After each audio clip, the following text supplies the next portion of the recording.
5 years ago, Americans' memories of this intersection were codified in of what they thought of Minneapolis. The Target building behind me over there was being looted as employees barricaded themselves in a back room. The smell of tire rubber filled the air as the AutoZone burned down. This empty lot over here was Minnehaha Liquors, which would ultimately be looted and burned, and protesters were about to storm the building, breaking into the Minneapolis 3rd Precinct, the home of Derek Chauvin, the man who murdered George Floyd. This is the thing that people remember from Lake Street, but that was 5 years ago. So what does this neighborhood look like today? That's something that the greater part of America, I don't think, understands. So I want to show you it today. Let's explore Lake Street. Today we are at Midtown Global Market, which is a little bit of everything. Trung, I'm John. John, nice to meet you. This is your place? Yes. So Farm's Rice Bowl is Asian fusion. We specialize in traditional Vietnamese food like Vietnamese egg rolls, phở, bánh mì. June will be our 19th year in the market. Originally started out with 52, and I think there's 5 or 6 of the original left. So we're pretty proud of the fact that we're still standing. If I come here for the first time and I want to get like the iconic thing at your restaurant, what should I order? The beef pho. All right, cool. Unbelievable. It feels like there's like a little bit of everything from all over the world here. Yes, we have a lot of food places here, but we don't consider ourselves to be a food hall. We consider ourselves a public market. So the cultural diversity aspect, that's what makes this particular market what it is.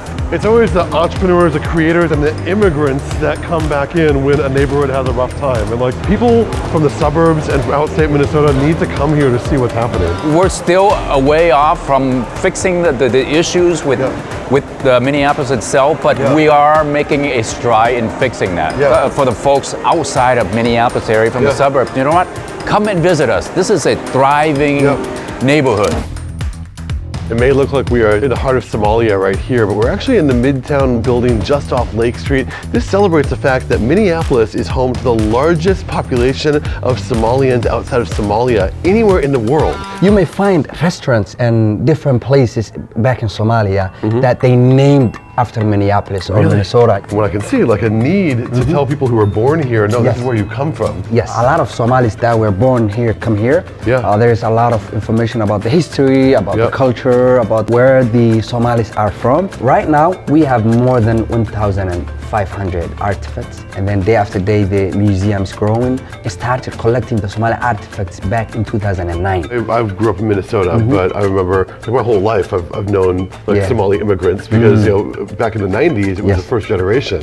But now we're in like second generation. Now it's people who are becoming elected officials and opening museums like this. A lot of Somalis that were born here come here. There's a lot of information about the history, about the culture, about where the Somalis are from. Why is having a museum like this important to the Somali diaspora here in Minneapolis? Yes, during the Civil War, the museums in Somalia has been destroyed. At one point, it was the only museum that Somalis had. Even there wasn't a Somali museum in Somalia. In Somalia, Minneapolis. Wow. Lake Street is having an incredible resurgence, but a car is not the only way that you can get here. The Midtown Greenway is a reimagined train track that is now a bicycle superhighway from east to west across Minneapolis, just 1 block away from Lake. What we have found and what people tell us is it's faster to bike on the Greenway to get to where you want to go than to drive your car. For people from out of town, they might not know, like this goes from uptown neighborhood all the way over to the Mississippi. It goes from the, goes from the Minneapolis chain of lakes all the way to the Mississippi River, but it connects to all kinds of other bike trails. What makes a great bikeway and a bike trail is it's protected. It's separated from traffic. The Greenway is the ultimate protected bikeway. It's below grade. There's very few streets that you have to cross over. There are no cars, so you're gonna have a really great, fun experience. What did it used to be here? What was it originally? Oh, this used to be a railroad corridor. First part kind of went in around 2000 and finished up 2006 or so. Been around for a while, but now we work to keep it awesome. We plant trees. Later this year, we're gonna be putting in 15 new pollinator gardens, creating one of the best linear pollinator pathways in the nation. It's for bikes mostly, but people walk their dogs, there's gardening.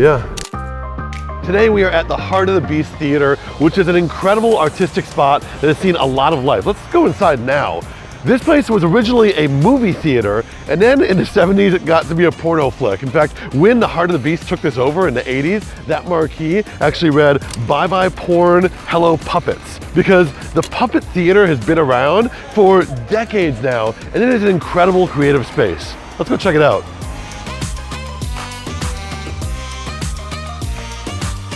From the moment you walk into this space, the box office tells you that this is not going to be like any other theater you go to. This puppet theater is mostly paper mache puppets, and their handiwork is displayed basically everywhere you go inside this amazing space. So let's walk through the market. If you can show me around a little bit. Yes, absolutely. I would love to give you the tour. What do you order when you come here? So we have got like two kinds of food. So one is the momo and second one is the dosa. So momos are from Nepal. We have veggie, chicken and bison momos, and bison is one of the best. Bison? Yeah. And the dosas are from South India.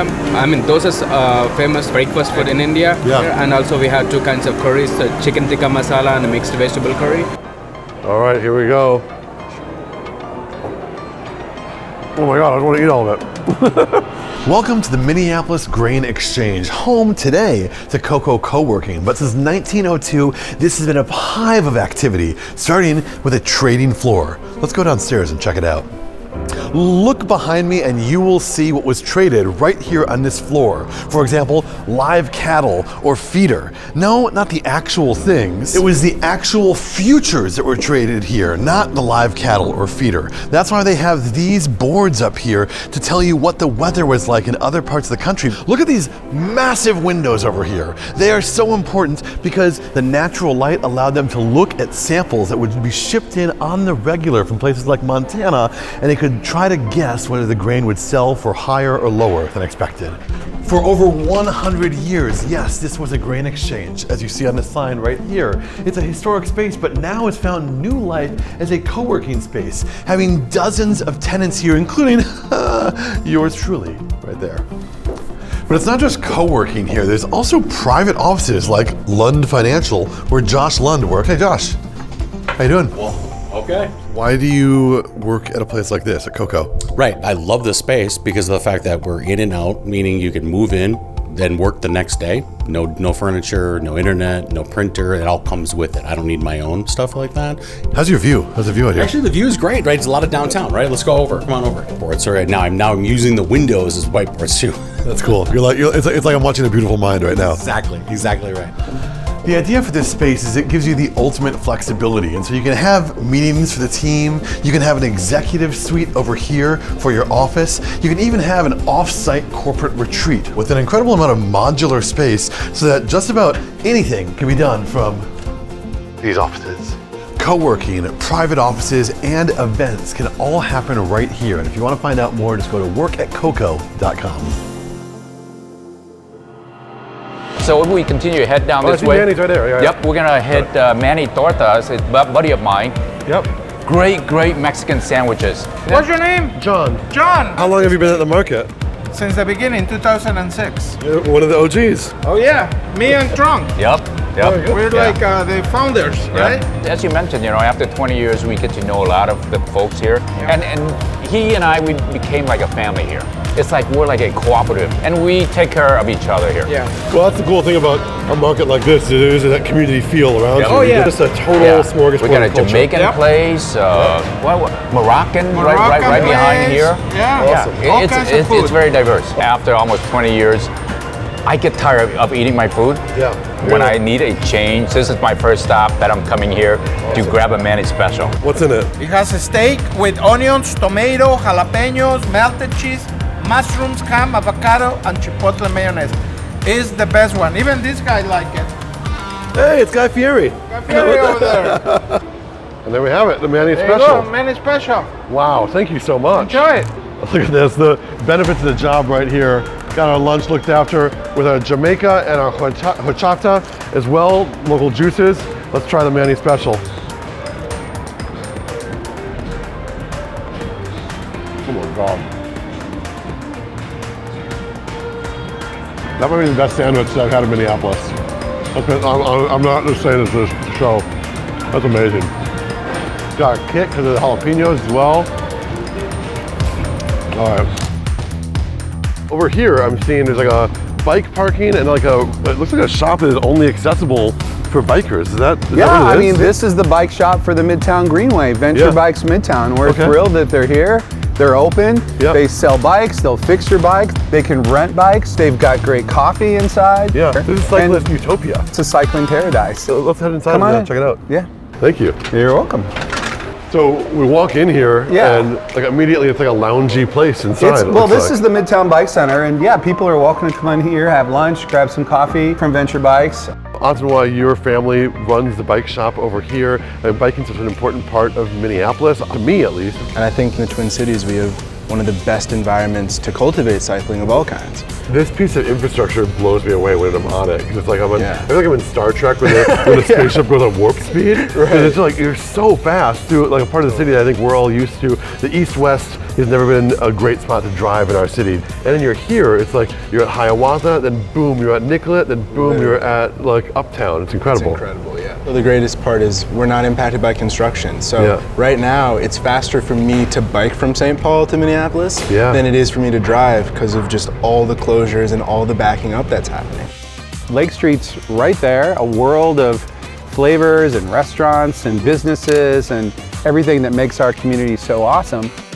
This is a museum, but you also have like activities that people can come here and participate in. Like, absolutely. Can you tell me a few of them? Yes, so we have many different activities. We have the dance performance activity, we have the weaving program, which we do, and a lot of our grandparents do and teach. Travel exhibit program, where we take artifacts to different places, events and schools. Is this place just for Somali people, or is this for like white folks to come to? Absolutely, as well? for everybody. Anyone, it's open for everybody. You know, to learn the dances, to learn weaving. So I could come and learn weaving myself here. Absolutely. You're gonna leave here doing a down tattoo, moving your neck like that, you know? I like it. All right. Yeah. Well, thank you so much. No, absolutely. Thank you so much. As I explored Lake Street, I was reminded that memory is a funny and kind of permanent thing, right? Everyone in this nation's memories are seared in 2020 of a burning Minneapolis. But the reality is that when you come here, you are greeted with an incredible group of people working day in and day out to make this place special. And it really needs to be recontextualized and re-examined by the people who haven't been here since 2020. So I hope you come down, check it out yourself. If you have your favorite place, let me know in the comments below.